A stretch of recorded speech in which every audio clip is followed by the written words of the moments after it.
글 하나 없이 눈이 부신 나의 세상을 보면 참 아름다워라. 향기로운 꽃 우뚝 솟은 나무 옆에 보이는 빌딩도 너무 예뻐라. 어떻게 이렇게 나 예쁠 수가 있는지 누군가가 없었다면 가능이나 했을지. 하지만 저기 저 끝에서 여기를 지나서 반대편 끝까지 복잡한 일상은 가득해. 어쩌면 전쟁 그게 전쟁이지만 아름다운 걸 보려면 한 발자국만 뒤로 빼. 복잡한 일상 가득한 일상에만 빠져 있으면 절대로 볼 수가 없어 아름다운 것.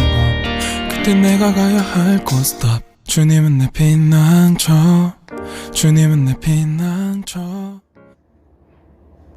하루의 시작을 주님과 함께 영복 장로교회 청소년 교육자 최준 전도사입니다.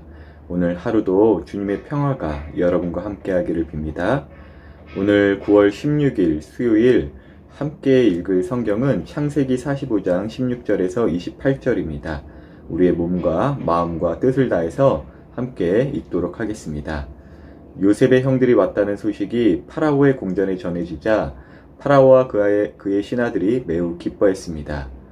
파라오가 요셉에게 말했습니다. 그대의 형제들에게 짐승들 등에 짐을 싣고 가나안 땅으로 돌아가라고 말하시오. 그리고 나서 아버지와 다른 식구들을 이곳으로 모시고 오라고 말하시오. 내가 그들에게 이집트에서 가장 좋은 땅을 주겠소. 그리고 그들은 우리의 가장 좋은 음식도 먹게 될 것이오. 이집트의 수레를 몇 대 가지고 가서 어린아이와 아내들을 데리고 오라고 말하시오. 그리고 그들의 아버지도 모시고 오라고 하시오. 가지고 있던 것을 굳이 가지고 올 필요는 없다고 하시오. 이집트에 있는 가장 좋은 것을 우리가 그들에게 줄 것이오. 그리하여 이스라엘의 아들들은 파라오의 말대로 했습니다. 요셉은 파라오가 명령한 대로 그들에게 수레 몇 대를 주었고 여행할 때 필요한 음식도 주었습니다. 요셉은 형들에게 갈아입을 옷도 챙겨 주었습니다. 특별히 베냐민에게는 갈아입을 옷을 5벌이나 주었고 은 300세겔도 주었습니다. 요셉은 자기 아버지에게 이집트의 가장 좋은 물건들을 나귀 10마리에 실어 보냈습니다. 그리고 암나귀 10마리에는 아버지가 이집트로 오는데 필요한 곡식과 빵과 다른 음식들을 실어 보냈습니다. 그리고 나서 요셉은 자기 형제들에게 길을 떠나라고 했습니다. 요셉의 형제들이 길을 떠날 때에 요셉은 그들에게 집으로 돌아가는 길에 서로 다투지 마세요 하고 말했습니다. 그리하여 요셉의 형제들은 이집트를 떠나 가나안 땅에 있는 아버지 야곱에게로 돌아갔습니다. 그들이 야곱에게 말했습니다. 요셉이 아직 살아 있습니다. 요셉은 이집트의 총리가 되었습니다. 그들의 아버지는 너무나 놀라 그들의 말을 믿으려 하지 않았습니다. 요셉의 형제들은 요셉이 했던 말을 빠짐없이 야곱에게 들려주었습니다. 야곱은 요셉이 자기를 이집트로 모셔가기 위해 보낸 수레들을 보고서야 제정신이 들었습니다. 이스라엘이라고도 부르는 야곱이 말했습니다. 내 아들 요셉이 아직 살아있다니 죽기 전에 가서 그 아이를 만나봐야 하겠다. 요셉이 형제들을 만났다는 소식이 이집트의 왕 파라오에게 들렸습니다. 이에 파라오는 너무나 기뻐하였고 요셉의 가족 전체를 안전하게 이집트로 올 수 있도록 도와줍니다. 요셉이 살아있다는 소식, 그리고 이집트의 총리가 되었다는 소식을 들은 야곱도 너무나 기뻐합니다. 여러분 혹시 아메리칸 드림이라는 말 아시나요? 기회의 땅 미국으로 가서 무슨 일이든 열심히 하면 성공할 수 있다는 말인데요. 이 말은 우리나라에 선교사로 오신 청교도인들의 정신이 서려 있는 말이기도 합니다. 1700년대 당시 영국에서는 헨리 8세가 만든 성공회에 대항하여 청교도가 등장했습니다. 그 청교도들은 누가 보든 안 보든 하나님께서 보고 계시니 열심히 맡은 일에 최선을 다하는 것이 신앙이라고 생각했죠.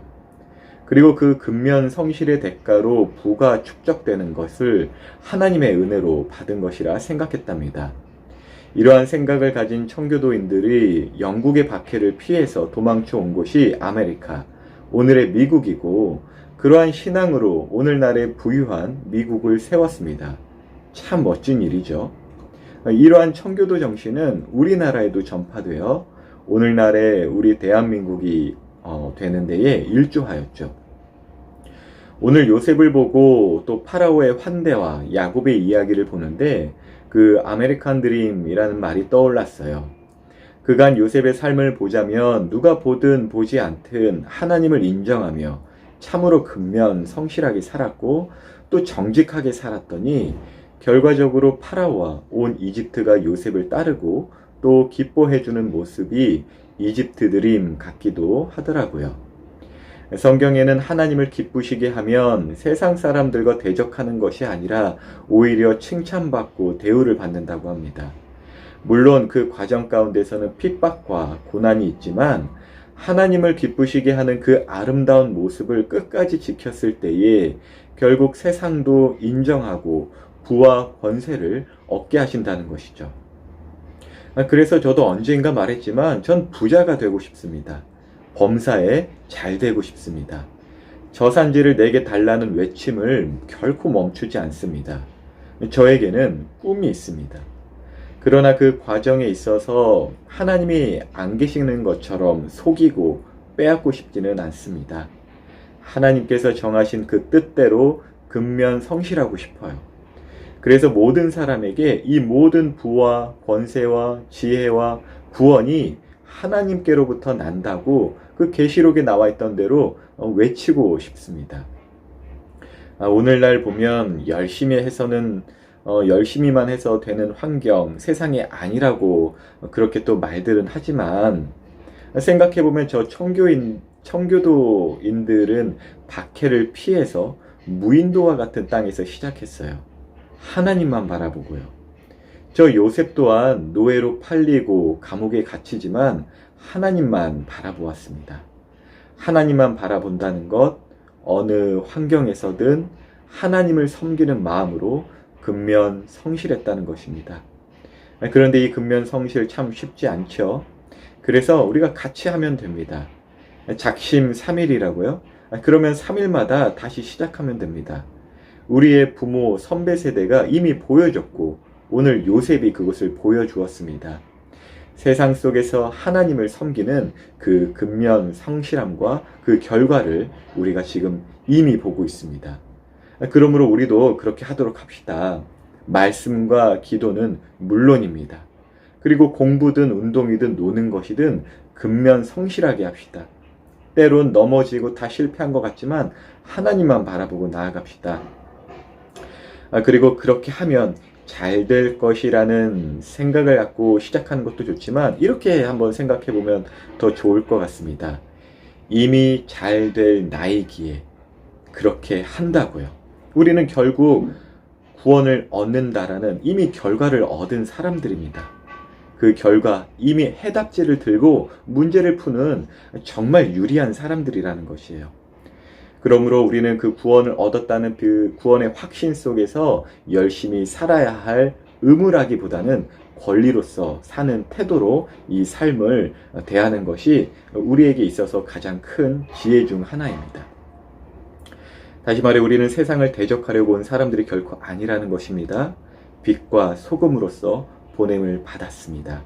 그리하여 세상에서도 흉이 되는 교회가 아니라 오히려 칭찬받는 교회와 여러분이 되길 예수님의 이름으로 축복합니다. 오늘 하루도 이러한 주님의 평안이 여러분과 함께 하기를 빕니다.